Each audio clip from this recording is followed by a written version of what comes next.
Assalamualaikum warahmatullahi wabarakatuh. Innal hamdalillah nahmaduhu wa nasta'inuhu wa nastahdihi wa nastaghfiruh wa na'udzu billahi min shururi anfusina wa min sayyiati a'malina. Man yahdihillahu fala mudilla lahu wa man yudlilhu fala hadiya lahu. أشهد أن لا إله إلا الله وحده لا شريك له وأشهد أن محمدا عبده ورسوله. يا أيها الذين آمنوا اتقوا الله وقولوا قولا سديدا يصلح لكم أعمالكم ويغفر لكم ذنوبكم ومن يطع الله ورسوله فقد فاز فوزا عظيما.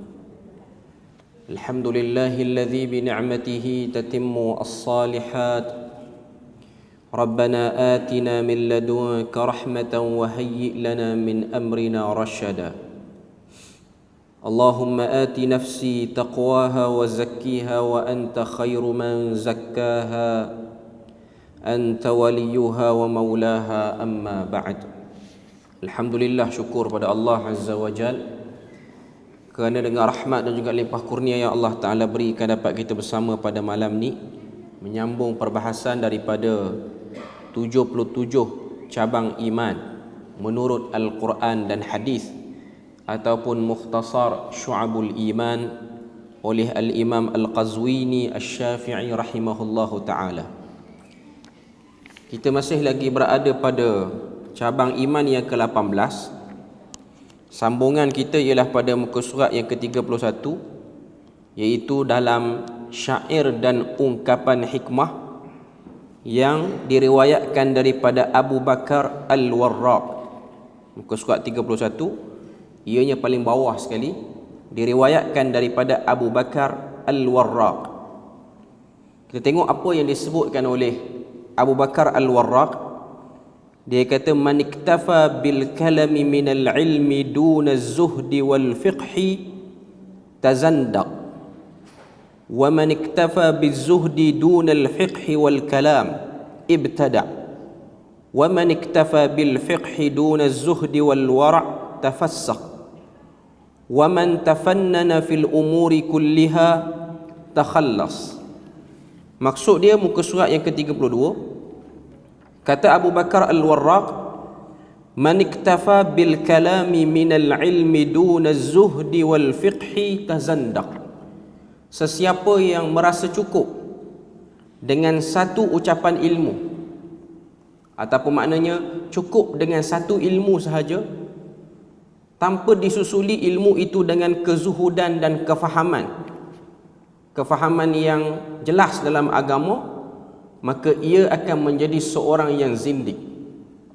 Orang tu kalau dia cukup dengan tahu saja tapi tidak disusuli dengan zuhud dan tidak faham satu ilmu tu dengan baik, maka dia akan jadi orang yang zindik. Kemudian sambungan dia kata, wa man iktafa bizuhdi dunal fiqhi wal kalam ibtada. Dan sesiapa yang merasa cukup dengan zuhud tanpa disusuli dengan kefahaman dan ucapan tersebut, maka dia akan mudah terjatuh melakukan bid'ah. Wa man iktafa bil fiqhi duna az-zuhdi wal wara'. Dan sesiapa yang cukup dengan memahami sahaja tanpa ada kezuhudan dan kewarakan, tafassaq, dia akan jadi orang yang fasik. Kemudian yang terakhir dia kata, wa man tafannana fil umuri kulliha takhallas. Sesiapa yang mencukupkan dirinya dengan semua sekali itu, maka dia akan selamat. Antara benda yang kita boleh tengok dalam kata-kata Abu Bakar Al-Warraq ni, ada beberapa peringkat dalam ilmu yang kita kena selesai. Pertama sekali dia sebut ialah al-kalam minal ilmi. Al-kalam minal ilmi ni maksudnya ialah kita belajar, kita reti untuk ucapkan ilmu tu, kita ada pengetahuan umum. Seterusnya peringkat yang perlu ada dalam ilmu ni ialah zuhud. Zuhud ni ialah tidak merasa sombong dengan ilmu itu. Ilmu itu telah menyebabkan meningkatnya akhlak pada diri pemilik ilmu itu. Bukanlah pemilik ilmu yang baik sekiranya dia ada ilmu tapi bertambah padanya kesombongan, berkurang padanya rendah diri. Seterusnya dia sebut wal fiqh, dan juga kefahaman. Belajar, zuhud, faham. Dan juga satu lagi yang dia sebut dalam kata-kata dia ni ialah wara'. 4 perkara yang kita boleh ringkaskan ataupun kita boleh buat kesimpulannya ialah ta'lim, kemudian zuhud, kemudian fiqh, kemudian wara'. 4 peringkat martabat dalam ilmu mengikut apa yang disebutkan oleh Abu Bakar Al-Warraq ini. Untuk menjadikan satu orang tu ilmu yang dia pelajari itu menyuburkan iman yang ada dalam diri dia, kerana iman ini ialah pandangan Tuhan Allah Azza wa Jal kepada hambanya. Jadi dia kena cukupkan diri dia dengan 4 perkara tadi. Sekiranya dia kurang salah satu di antaranya, ataupun kurang 1 ada 3, ataupun kurang 2 ada 2, ataupun kurang 3 ada 1, ataupun tak ada langsung, maka dia akan menjerumuskan diri dia ke dalam beberapa keadaan. Yang paling teruk sekali ialah zindik. Zindik inilah hampir kepada kekufuran. Yang kedua ialah mubtadi'. Mubtadi' inilah pelaku bid'ah. Yang ketiga ialah fasik, orang yang melakukan dosa, orang yang memandang remeh terhadap dosa. Tapi kalau orang tu dia selamat, dia ada semua benda, maka dia tak kena 3 penyakit tu, iaitu zindik, mubtadi' dan juga fasik. Dengan syarat bila mana dia belajar ilmu, dia kena cukupkan 4 martabat itu. Bila mana dia nak jadikan diri dia betul-betul ada daripada cabang iman yang benar, dia kena ada ta'lim, belajar betul, dia kena hadiri, dia kena dengar, dia kena ada catatan, dia kena ada keperluan seperti mana orang itu belajar ilmu. Bila mana kita sebut orang tu belajar ilmu, maknanya kita boleh faham daripada ciri orang belajar ilmu ni apa dia ciri dia. Dia datang ke majlis ilmu, dia kenal majlis ilmu. Yang kedua, dia memberi perhatian. Yang ketiga, dia ada catatan. Yang keempat, dia ada bukunya. Dan dia maklum apa yang ada dalam diri orang yang, ataupun kebiasaan yang perlu ada pada orang yang belajar ilmu. Sama ada ilmu itu ialah ilmu bersifat ilmu maslahah duniawi ataupun maslahah akhirat. Dan ianya lebih besar dan lebih perlu dan penting bila mana ia berkait dengan ilmu yang berkaitan dengan maslahah akhirat ataupun kecenderungan akhirat. Bahkan kalau kita tengok sekarang ni pun, orang yang menuntut ilmu dalam kecenderungan duniawi ni pun, kalau dia tak cukup keperluan seperti mana orang yang belajar ilmu sepatutnya, contoh dia tak ada buku ke, maka hampir mustahil pusat pengajian tersebut nak benarkan dia belajar situ. Tuan-tuan tengok anak-anak tuan-tuan pergi sekolah tiap-tiap hari. Boleh tak dia pergi sekolah lenggang, tak bawa apa? Boleh pergi, tapi dia kena halau. Dia mungkin boleh masuk, tapi cikgu tengok, tak payah, keluar. Ni jenis tak bawa buku ni tak payah. Sebab apa? Sebab orang kata apa? Dia punya penampakan awal, penampilan diri yang awal tu sudah menunjukkan dia bukan daripada kalangan orang yang nak kepada ilmu itu. Jadi dia dah hilang peringkat pertama, iaitu ta'lim. Bila mana dia belajar ilmu, dia perlu susuli belajar ilmu tu supaya tak sombong. Sebab ada orang bila mana dia belajar ilmu, dia rasa dia ada ilmu, dia mula sombong. Apakah kayu ukur seorang tu sombong? Pertama, raut wajahnya lain. Bila mana dia rasa dia ada ilmu. Bila mana dia duduk dengan orang kebanyakan, dia rasa dia ada standard. Kalau dia masuk kedai makan pun, dia tak makan dekat orang-orang biasa, dia nak pergi dekat orang-orang yang lain sikit lah. Dia nak ada komuniti dia sendiri. Ataupun waktu bercakap, kita tengok cara dia bercakap, mengeluarkan perkataan dia tak nampak macam perkataan orang kebanyakan. Kalau zaman kita ni nak nampak orang tu macam ada ilmu sikit, dia banyak bercakap Mak Saleh pada bercakap Melayu, walaupun dia orang Melayu. Tak salah bercakap Mak Saleh tu, cuma tak kena tempat. Kita boleh bercakap bahasa asing bila mana kita berurusan dalam bahasa itu. Tapi kalau kita berurusan dengan orang kampung, tuan-tuan boleh bayang, pergi kedai kopi nak cakap bahasa Inggeris, nak buat apa? Tidak ada keutamaan di situ. Kalau dia duduk tempat yang standard, meeting dengan orang-orang yang memang boleh faham, maka dia perlu. Bahkan orang macam ni walaupun dia rasa dia ada ilmu, perbuatan dia bercakap bahasa itu di tempat tak selayaknya, itu sebenarnya bodoh hakikatnya. Walaupun dia rasa dia cerdik, walaupun dia rasa dia benar. Ini ialah kesan tidak adanya kezuhudan. Sebab kalau kita tengok para ahli ilmu, khususnya para ulama, para sahabat, para tabi'in, mereka berperwatakan seperti orang kebanyakan dalam masyarakat. Mereka tidak menjadi orang yang cuba untuk menunjukkan mereka ni ada level standard. Cuma mereka taklah kerana nakkan nampak orang biasa, dia orang duduk juga dalam majlis-majlis yang melalaikan. Dia orang ada pendirian dalam bab tu. Cuma nak sebutnya, dia orang tak suka bila mana ada orang berusaha untuk mengangkatnya lebih, memberi dia kemuliaan, cuba untuk mengkuduskan, memuliakan dia. Dia orang tak suka benda tu. Cukup sekadar hormat yang sepatutnya, tapi tidak melampau. Yang ketiga ialah fiqh. Fiqh ini kalau kita tengok dalam bahasa Melayu kita boleh terjemah faham. Belum tentu orang ada ilmu dia faham. Tambah zaman kita, dia mungkin memiliki sijil yang banyak. Dia ada diploma, dia ada degree, dia ada master, dia ada PhD. Dia buat pula master kedua, PhD kedua, tapi belum tentu dia faham. Bila mana kita suruh dia terang, dia hanya pandai seorang diri. Istilah orang Melayu kita, cerdik tak boleh nak tumpang. Dia cerdik tapi tak boleh nak tumpang apa. Kita tanya, ni macam mana ni nak selesai ni? Saya tak kerti, saya faham tapi tak kerti nak rayak. Dia macam tak ada function. Nabi pun pernah buat perumpamaan golongan seperti ni. Dia ada perumpamaan dalam hadis riwayat Bukhari. Nabi kata, orang berilmu itu seperti sebidang tanah. Ada tanah yang dia menyerap air, dia tampung je air, tapi dia tak boleh tumbuhkan apa-apa pun. Dia hanya menjadi takungan, tempat menampung air. Orang ambil air pada dia apa semua, tapi dia sendiri tak dapat buat apa. Dia still gersang, dia still tandus.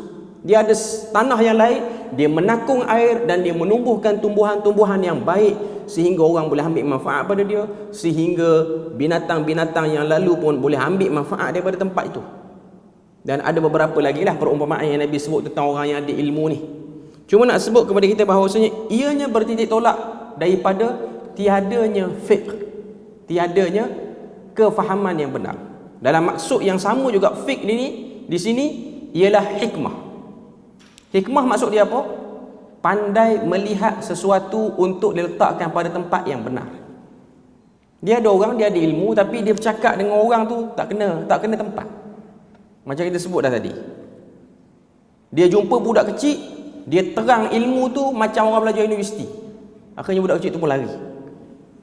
Dia jumpa orang tua, dia terang ilmu tu macam dia ajar budak tadika. Akhirnya orang tua tu pun menyampah pada dia. Dia ni ingat aku bodoh sangat ke sampai eja satu-satu depan aku. Dia ada orang, dia tak faham. Dia ada ilmu tapi dia tak kerti dalam bab tu. Ataupun situasi yang lebih mudah, ada orang dia tengok orang kalut, sibuk, tapi waktu tu lah dia nak bagi benda yang berat. Ada sebahagian orang dia macam tu.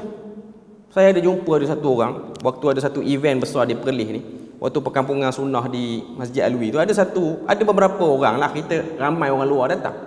Ada sebahagian orang, kawan-kawan ataupun orang-orang yang mungkin minat pada ilmu, dia tahan kita, dia bincang tengah panas, bincang benda payah. Saya jadi menyampah dengan orang macam ni.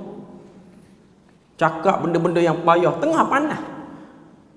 Kalau hang pandai, naik masjid, bukan sembang sini, kita bagi dia slot 3 tahun depan biar dia cakap. Nampak bijak sangat dia nak cakap.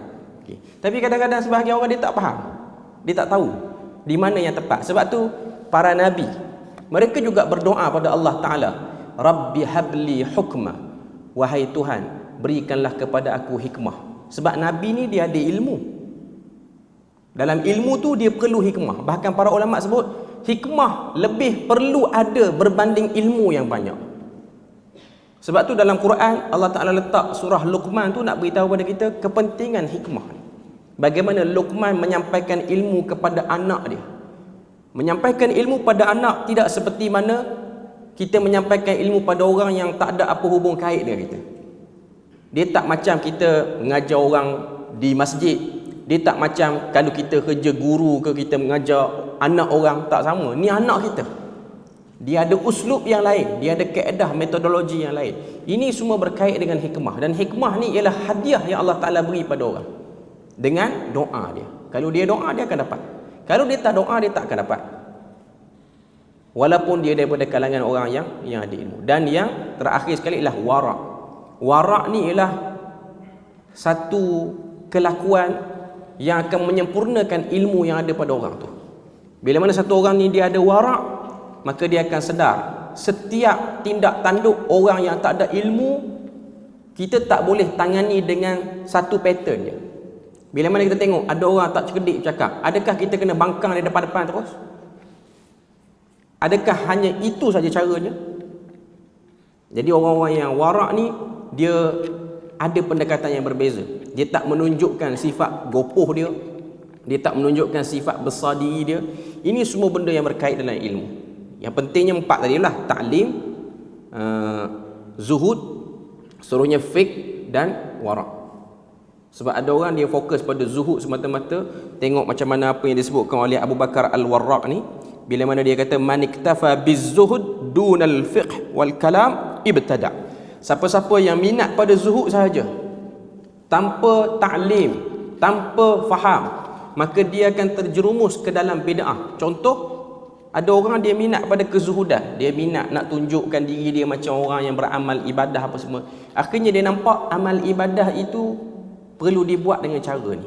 Sebab tu ada orang dia nak naik ke bukit, dia nak menyendiri pada orang. Ni semua bid'ah-bid'ah dalam ibadah yang keluar daripada tiadanya proses pengambilan ilmu yang baik, iaitu tiada fiqh. Bahkan Imam Ibn Jauzi dalam kitab dia Talbis Iblis, dia sebut ini ialah syahwat dalam beribadah. Kita kena ingat, syahwat ni bukan dalam bab keinginan nafsu yang liar semata-mata. Dalam ibadah pun dia ada syahwat. Apa dia contoh syahwat ibadah? Iaitu selesa untuk melakukan ibadah yang direka. Selesa, okey, tak ada rasa apa-apa. Bahkan cuba pula fikir, kita nak reka kok mana lagi ni? Itu dia panggil syahwat dalam ibadah. Bila mana orang bagi satu-satu amalan, dia kalut nak amal dulu sebelum dia ada sikap, sebelum dia ada satu perasaan untuk memastikan benda tu sudah ditimbang melalui nas ataupun tidak. Yang ini perlukan kepada fiqh, yang ini perlukan kepada ta'lim. Jadi ini ialah martabat-martabat ilmu, supaya kita tidak menjadi golongan yang waktu kita ada ilmu, kita menjadi orang yang dekat pada kezindikan, kita menjadi orang yang dekat kepada kefasikan, dan kita menjadi orang yang dekat kepada perkara bid'ah. Sebab semua 3 benda ni, zindik, fasik dan mubtadi' ni, pelaku-pelakunya daripada kalangan orang ada ilmu kebanyakannya, bukan orang yang zero, bukan orang yang tak tahu apa, tapi orang yang ada ilmu. Sebab tu kita tengok sebahagian cerita dalam Al-Quran, Allah Ta'ala datangkan cerita ahli kitab. Dia orang ni ada ilmu, tapi dia orang zindik, dia orang tak percaya pada Nabi. Bahkan dia orang pernah meragui Allah Ta'ala lagi. Ini zindik dia panggil. Dia ada ilmu tapi dia ragu. Ada kitab, pandai baca, bahkan bukan pandai satu bahasa, pandai bermacam-macam bahasa. Tapi waktu dia tengok ilmu tu, dia tak boleh takul ilmu tu dengan baik, sehingga menambahkan dalam diri dia kekufuran demi kekufuran, semakin jauh daripada Allah Azza wa Jalla. Semakin banyak teliti ayat-ayat Tuhan, semakin rasa ragu pada Tuhan. Ini kerana apa? Ini kerana dia tidak ada, orang kata apa, proses yang betul dalam menuntut ilmu. Mungkin kerana dia baca seorang diri saja, dia tak ambil pada metod yang benar. Ini juga antara benda-benda yang perlu diambil kira. Okay. Jadi dalam kata-kata Abu Bakar Al-Warraq ni, dia tunjukkan pada kita bahawasanya belajar ilmu ni ada banyak martabat, dan kesan tidak ikut susunan dia tu akan menyebabkan kita terdedah kepada 3 implikasi itu: zindik, fasik dan juga mubtadi'. Jadi kita kena hati-hati. Ilmu ni dia kena ada satu sifat yang paling besar sekali dalam orang menuntut ilmu ni, ialah kesabaran. Dia kena sabar dalam menuntut ilmu ni. Sebab tu kalau orang yang menuntut ilmu dia kalut, dia nak cepat, maka tidak akan menghasilkan pada dirinya daripada ilmu tu melainkan sesuatu yang boleh membinasakan diri dia. Kerana dia ni kalut nak suruh orang angkat dia sebagai guru, maka kita akan tengok ilmu yang ada tu akhirnya merosakkan dia. Kadang-kadang dia kalut kerana dia nakkan satu kedudukan di satu kalangan masyarakat, nak jadi pembesar ke, nak pegang jawatan tertentu ke, dalam jabatan tertentu nak kena ada ilmu-ilmu tertentu. Jadi dia kalut pada benda tu. akhirnya tidak menghasilkan pada diri dia. Kemuncak pada ilmu itu ialah menghasilkan takut pada Allah Ta'ala. Bahkan lebih dahsyat lagi, berani mencabar sebahagian daripada hukum-hukum Tuhan. Itu antara kesan-kesan ilmu jika tidak dipimpin dengan elok. Dalam Al-Quran Allah Ta'ala suruh Nabi ni berdoa, wa qur rabbi zidni ilma, wahai Tuhan, tambahkanlah kepadaku ilmu.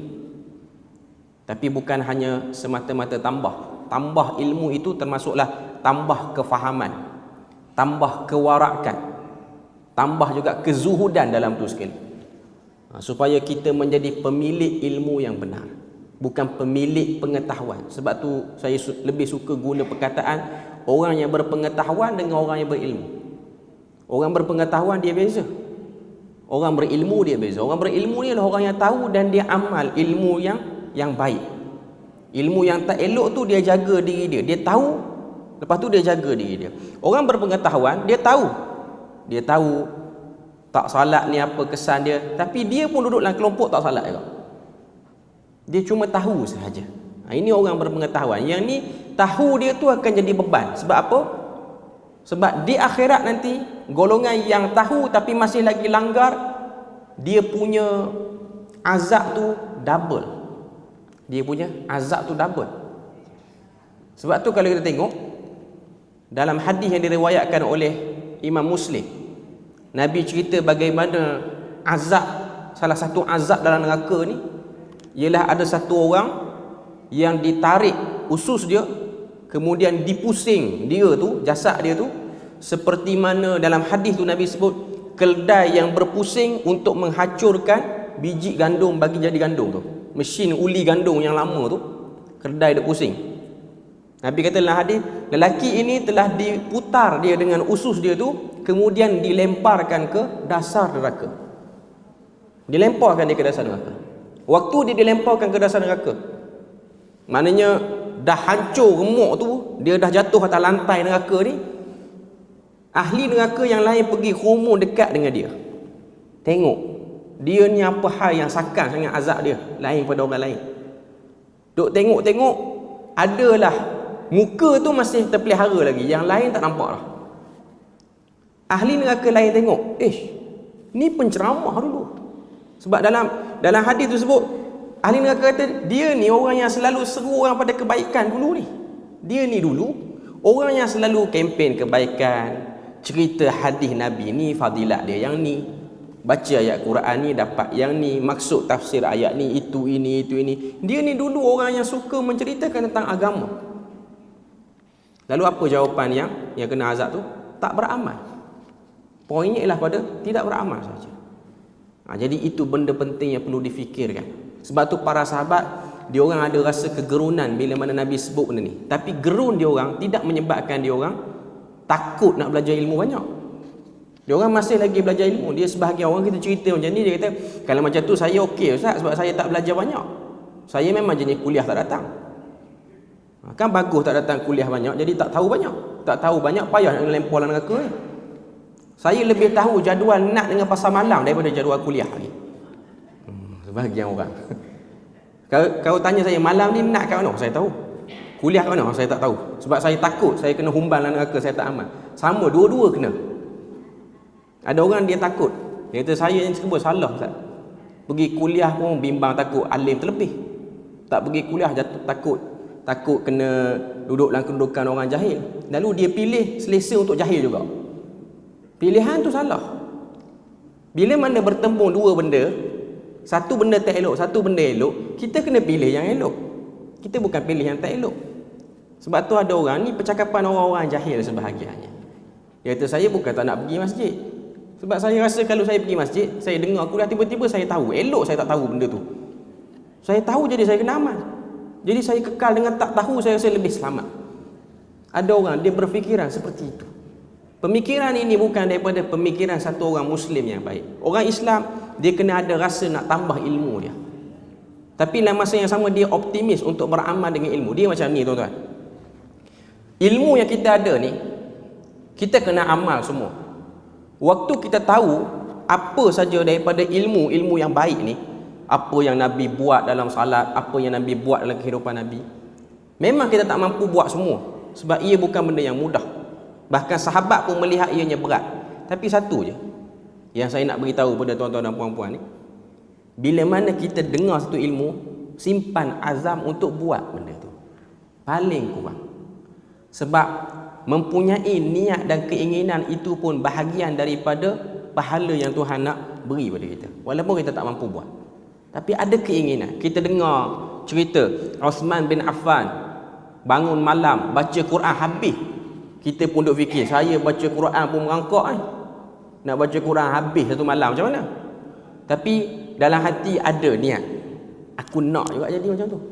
Sebagaimana kita tengok orang ada duit banyak, orang ada kenderaan-kenderaan yang hebat, kita dengan selamba je berniat terus.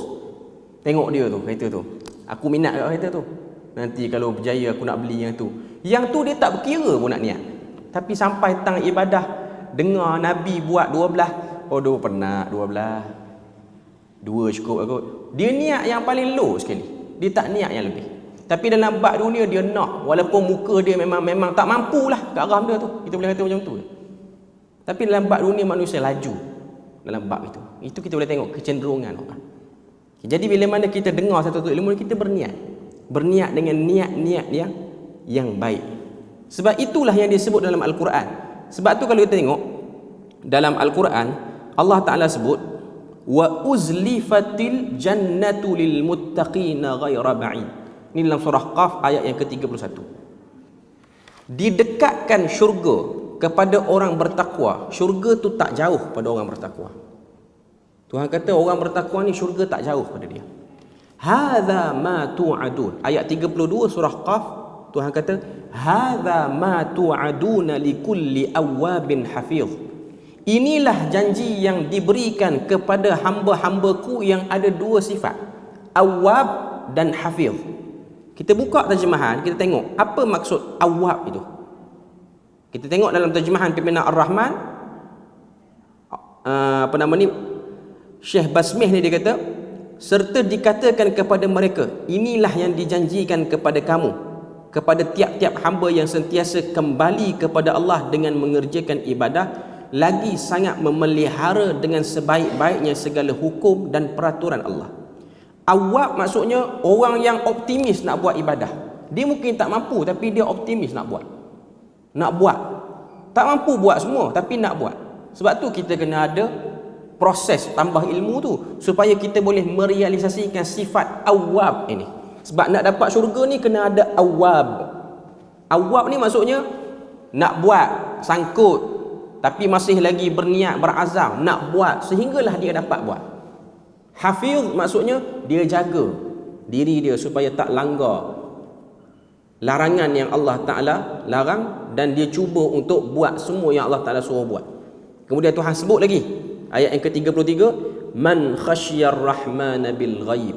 Sesiapa yang takutkan Allah Ta'ala itu dalam keadaan ghaib, iaitu dalam keadaan dia seorang diri ataupun dalam keadaan dia tak tahu Tuhan tu macam mana, tapi dia takut. Waja'a biqalbin munib, dan dia datang kepada Allah dengan hati yang bertaubat, hati yang suka nak memperbaharui. Tuhan kata udkhuluha bisalam, masuk kamu dalam syurga dengan selamat sejahtera. Zalika yaumul khulud, kerana hari ini ialah hari yang kekal, tiada lagi kemusnahan, iaitu kekalnya dalam syurga. Nak sebutnya ialah ahli syurga ni mereka tak mampu buat kebaikan semua sekali, tapi mereka ada satu nilai tambah berbanding ahli neraka ataupun orang yang lalai, ialah mereka dengar kebaikan, mereka berazam untuk buat kebaikan. Ataupun waktu dia sangkut nak buat kebaikan, dia masih lagi ada niat nak buat kebaikan. Contoh orang yang sakit, sebelum dia sakit dia selalu datang masjid, tiba-tiba dia sakit tak boleh datang. Dalam hadis Nabi sebut orang yang sakit sebelum pada tu dia melazimi masjid, salatnya dia di rumah dalam keadaan dia sakit tu pahalanya seperti dia salat di masjid. Tapi dengan syarat dia melazimi benda tu. Kita boleh tengok orang-orang yang rindukan salat-salat jemaah yang sakit ni. Sebab tu saya pernah jumpa orang, dia ni kaki salat masjid tapi kena sakit teruk, tak boleh bangkit apa semua. Satu orang yang menjaga salat jemaahnya, menjaga salat Jumaat pun datang awal. Dia punya rindu nak pergi masjid dalam keadaan tak boleh. Memang dia tak boleh keluar dah umur 90 lebih dah pun. Apa yang dia buat? Dia selalu minta anak dia pasang secara langsung salat Jumaat. Sebab Malaysia ni dia tak pilih mana-mana masjid buat secara langsung sembahyang. Dia bukan macam Masjidil Haram. Sebab tu saya baru terfikir, sebab tu kok kerajaan Saudi dia buat live ni untuk orang-orang sakit di hospital tengok. Yang suka pergi masjid tu, daripada dia tengok benda lain, tengok telefon dia, baik dia tengok yang tu. Jadi di Malaysia ni dia hanya buat secara langsung sembahyang Jumaat je. Siapa biasa tengok? Yang biasa tengok confirm tak pergi sembahyang Jumaat. Okey. Yang perempuan dia tengok ah. Okey, yang lelaki kalau dia tengok maknanya dia tak pergi tu. Macam mana dia boleh tengok? Okey. Melainkan dia ada keuzuran tengah jalan mungkin. Tapi dia ni suka tengok. Akhirnya Allah Ta'ala menjemput dia dan matikan dia waktu dia tengok dia tu. Waktu dia tengok siaran langsung salat Jumaat tu, dia mati dalam keadaan macam tu. Sebab dia ada keinginan. Tak boleh buat, tapi keinginan tu ada. Ini hamba Tuhan yang disebut sebagai awwabin hafiz. Dan Tuhan sebut mereka ini khasyar rahmana bil ghaib. Dalam keadaan sakit tu masih lagi ada keinginan nak salat Jumaat, ada keinginan. Ini orang yang ada ilmu, tapi dia amalkan ilmu dia. Dia cuba nak amal ilmu dia. Berapa banyak orang yang tahu kelebihan salat fardu berjemaah tapi hilang ghaib, entah di mana dia waktu salat fardu jemaah ditunaikan. Jadi ini juga bahagian-bahagian yang perlu difikirkan dan dibimbangkan. Muka surat 32. Diriwayatkan daripada Hasan Al-Basri, annahu marra alaihi rajulun faqila hadha faqih faqala aw tadruna man al-faqih innamal faqihul alimu fi dinihi az-zahidu fi dunyah al-qa'imu ala ibadati rabbih. Terjemahan dia ialah beliau pernah dilintasi oleh seorang lelaki. Ada orang melintas depan dia, lalu ada orang lain memberitahunya ini adalah seorang faqih. Maknanya orang kenal pada Hasan Basri ni. Hasan Basri ni tabi'in. Dia ni lahir pada zaman Umar Al-Khattab. Umar Al-Khattab jadi khalifah, dia lahir pada zaman itu. Ada orang lalu depan dia, orang-orang pun kenal, dia ni faqih. Dia pun tanya, tahukah kamu siapa itu faqih? Yang sedap sangat, mudah sangat panggil orang faqih. Faqih ni apa dia? Maka dia pun jawab, dia kata innamal faqihul alimu fi dinihi. Orang yang faqih ialah orang yang alim dalam agamanya. Kemudian yang kedua, az-zahidu fi dunyah. Orang yang paling zuhud dalam urusan dunianya. Al-qa'imu ala ibadati rabbih. Dan yang mengerjakan ibadah kepada Tuhannya. Dia bagi 3 ciri. Orang faqih ni ialah orang alim dalam agama. Alim ni maknanya dia banyak tahu. Dia tak perlu tahu semua, dia banyak tahu. Tidak menjadi kecelaan pada orang yang belajar bila mana dia tak boleh jawab satu soalan. Bila mana orang tanya ni apa jawapan dia, dia tak boleh jawab. Tak jadi cela pun dia, tapi dia tahu yang lain tu dia tahu, yang ni dia tak tahu.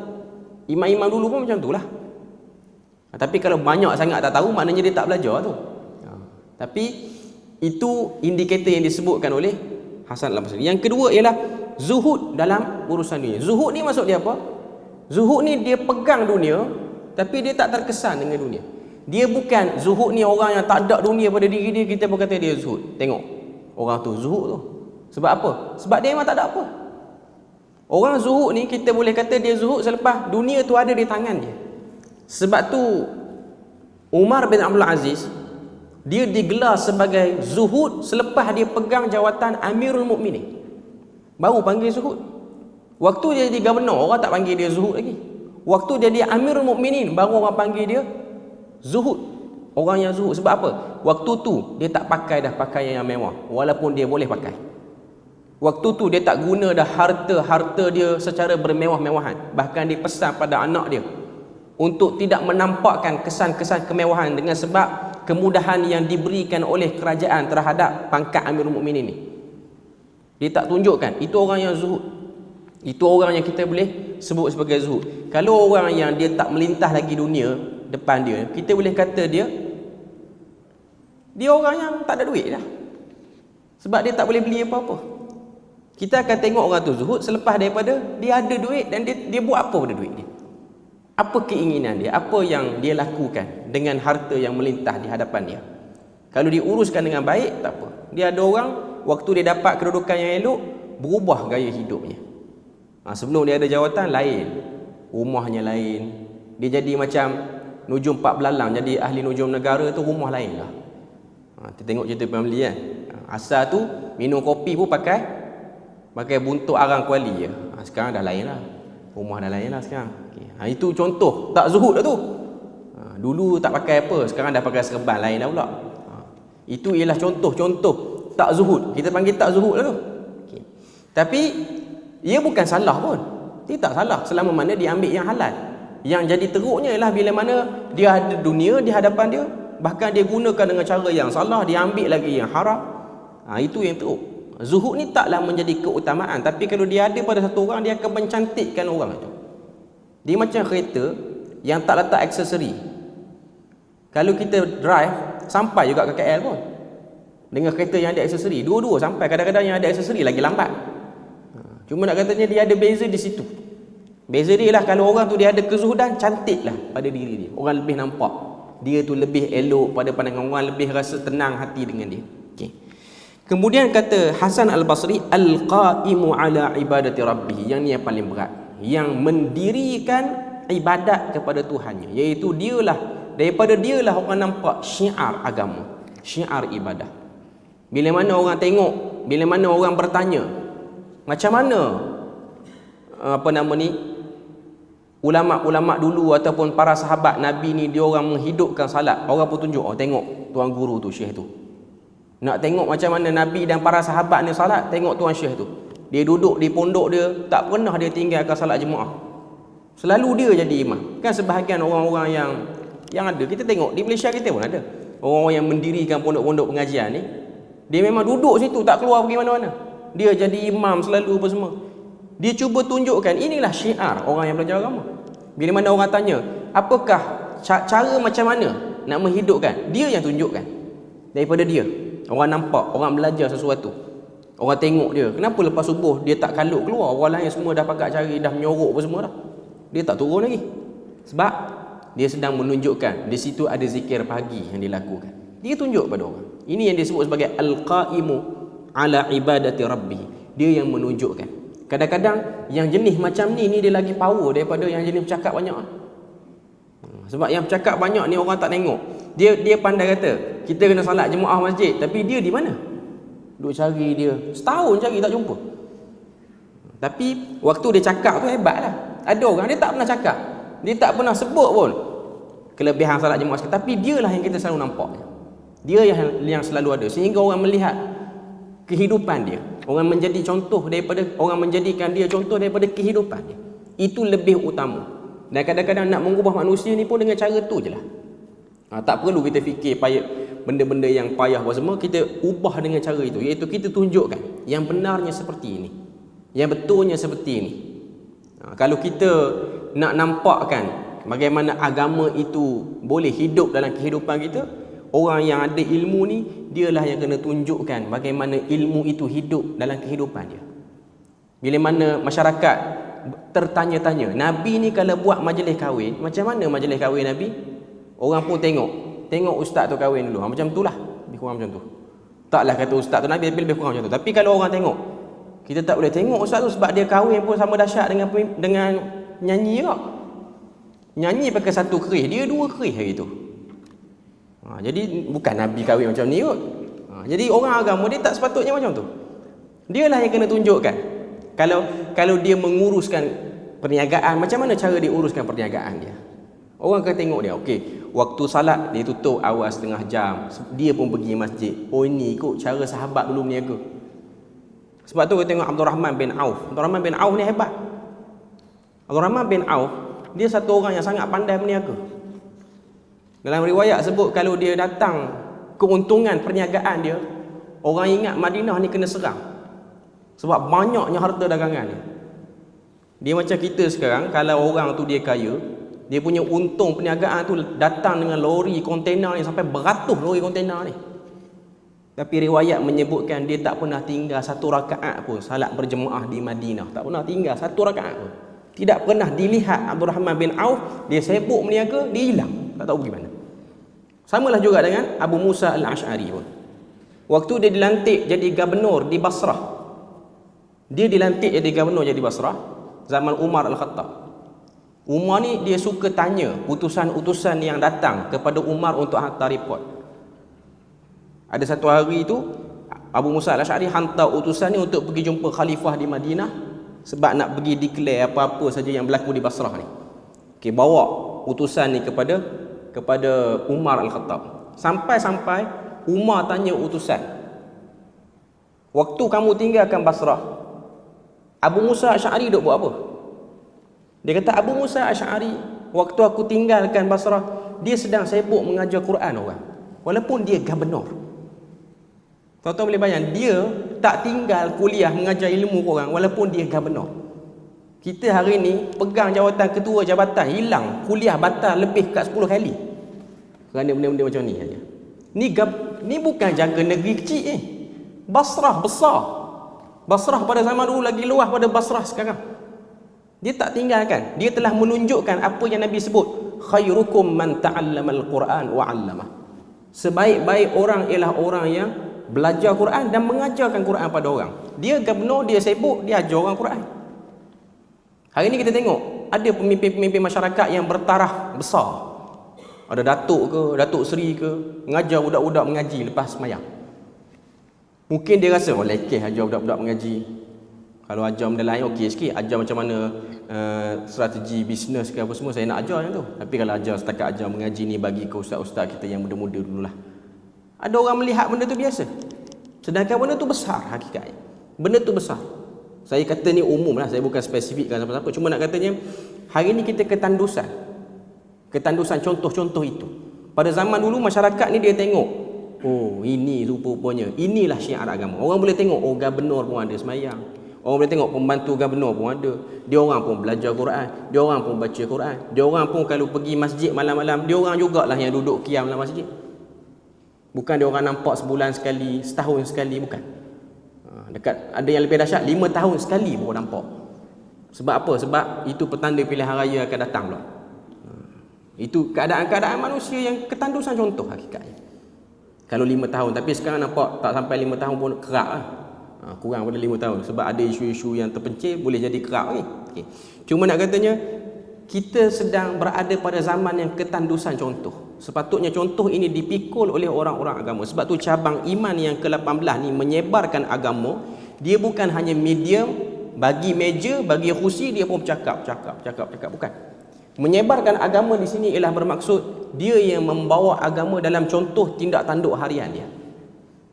Bila mana orang bertanya, macam mana ciri-ciri pemimpin Islam? Orang tunjuk dia. Orang tak tunggu dia bercakap, orang tengok dia je. Sebab tu kita tengok ada pemimpin-pemimpin yang Allah Ta'ala pilih menjadi orang yang betul-betul membawa agama. Orang sanggup buat dokumentari, pergi rumah dia sehari tengok. Dia buat apa daripada subuh, dia buat apa, sebelum subuh dia buat apa. Di Malaysia ni siapa yang tuan-tuan tengok ada dokumentari ni? Seorang, Tuan Guru Ni Abdul Aziz, dia ada dokumentari dia. Sampai hari ni orang simpan lagi. Orang pergi tengok, dia keluar pintu mana nak pergi sembahyang subuh, dia jadi imam. Lepas subuh dia buat kuliah ringkas. Lepas tu dia cukur kepala bayi yang baru lahir. Lepas pada tu pergi mengajar kuliah tengah padang di Kota Baru tu apa semua. Malam buat apa, petang buat apa. Tidak, dia bukan benda berlakon. Kalau berlakon kita nampak dia penat hari tu, dia penat dia berlakon. Tak. Kita nampak dia buat dalam keadaan yang biasa, steady.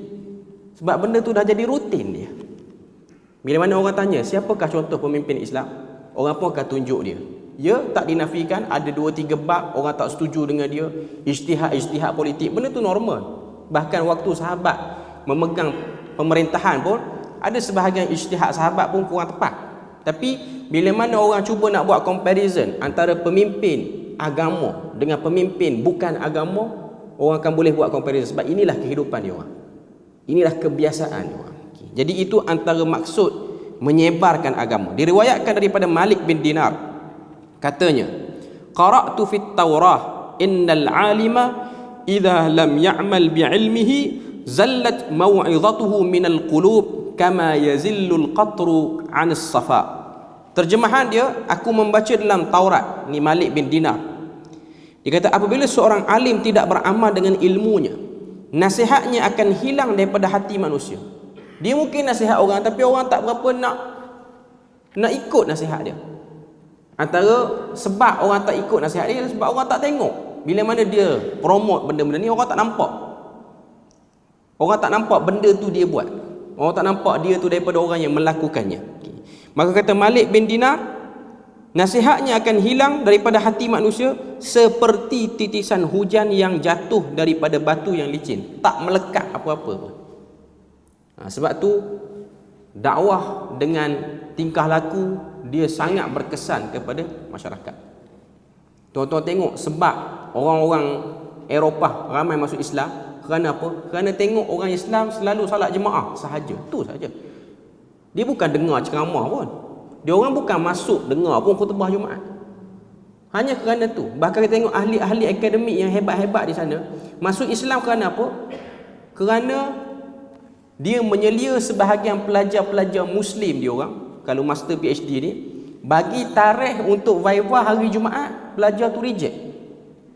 Dia kata aku tak nak viva hari ni sebab hari tu harilah hari aku kena salat Jumaat. Tak nak. Sehingga pensyarah tu rasa macam dahsyat orang Islam. Dia punya pertahan sampai tahap tu.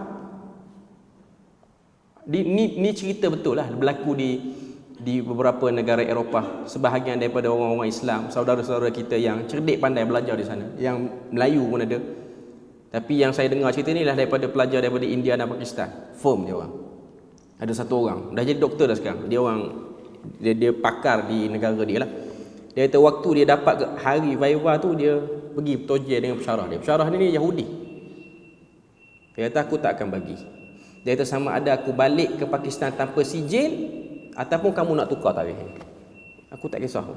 Tak dapat PhD pun tak apa, tapi aku tak akan gadaikan benda ni. Sebab itu syiar orang Islam. Kita bagi lalu azan tu.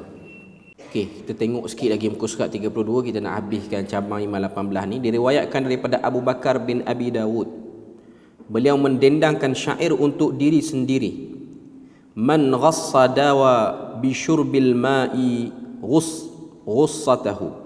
Fakaifa yasna'u man qad ghussa bil ma'. Maksud dia, sesiapa yang tercekik, dia merawat dengan meminum air pada tempat yang tercekik. Namun bagaimana pula orang yang tercekik dengan air liur sendiri hendak melakukannya. Maknanya kalau satu orang dia tersekat apa-apa dalam kongkong dia pun semua ni, dia minum air. Tapi ada orang dia lekat air liur dia sendiri. Inilah perumpamaan dia nak sebut bagi kita bahawasanya bagaimana orang tu dia dimalukan dengan diri dia sendiri. Sebab tu ahli ilmu ni antara benda yang dia kena selalu fikir bila mana dia rasa okey tak beramal dengan ilmu yang dia tahu, ialah satu masa orang akan membongkar benda tu. Ini benda yang kena difikirkan oleh orang yang ada ilmu lah, terutamanya orang ahli agama lah. Sebab hari ni orang nak cari kita punya lag di mana-mana ni, kurang mana-mana ni, orang boleh cari. Tuan-tuan tengok apa-apa saja isu di media sosial ni, kalau kita cakap pandai sikit je, orang akan korek FB kita yang belah-belah tahun dulu. Orang print screen balik, tunjuk balik. Dulu saya pernah berdebat dengan satu orang ustaz tu, muda lagi lah. Okay. Waktu kita debat tu kita tanya dia, ni maaf sikit walaupun isu ni sensitif. Tanya dia, Perlis ni Wahabi tak? Dia kata tak. Orang korek status dia dulu, dia pernah tulis, dia kata Perlis ni Wahabi. Bagi status dia sengak tak kata apa. Tercekik Elio sendiri, ni maksud tercekik Elio sendiri. Tunjuk bunyi lain macam lah. Maknanya tak lancar percakapan dia. Dia pun terlupa dah dia tulis dulu. Ni nak katanya dahsyat zaman sekarang ni, kalau kita buat apa-apa, orang boleh cari balik. Orang boleh cari. Takkan Tuhan tak boleh cari apa yang kita buat. Jadi itu benda yang kita kena sedar. Seterusnya muka surat yang ke-33 ada satu lagi syair. Diriwayatkan daripada Uthman Al-Hiri Az-Zahid. Wa ghayru taqiyyin ya'muru an-nasa bit-tuqa, tabibun yudawi wat-tabibu maridu. Orang yang tidak bertakwa menyuruh manusia supaya bertakwa. Ianya ibarat seorang doktor merawat orang yang sakit sedangkan dia sakit. Ini benda yang ajaib. Tuan-tuan tengok kan, tuan-tuan pergi klinik, dapatkan nasihat doktor kata jangan makan ni banyak, jangan makan masin banyak, jangan makan manis banyak. Rehat nanti kita tengok, oi dia sakit. Dia doktor tadi dia bukan main nasihat. Dia teh ais 2. Petang Milo pula. Malam bahang benda lain pula. okey. Tapi dia nasihat kita tak boleh gula banyak, gula bahaya. Dia pandai cakap, cek gula dia tinggi pada kita. Jadi satu benda yang sangat pincang. Dia pesan kita tak boleh makan ni, beras ni tak boleh makan, nasi ni tak boleh makan, lauk ni tak, nasi kandar tak boleh makan selalu, kuah ni tak boleh makan selalu. Tapi dia sarapan tu balas si anda lah. Cuma nak katanya ini ialah percakapan yang sangat ajaib daripada satu orang. Sama-samalah kita memohon kepada Allah agar diberi taufik untuk menuntut ilmu dan beramal yang ni berat, dan meminta perlindungan dengan kemuliaan zatnya daripada dibiarkan olehnya sifat tamak dan panjang angan-angan. Alhamdulillah, selesai kita cabang iman yang ke-18.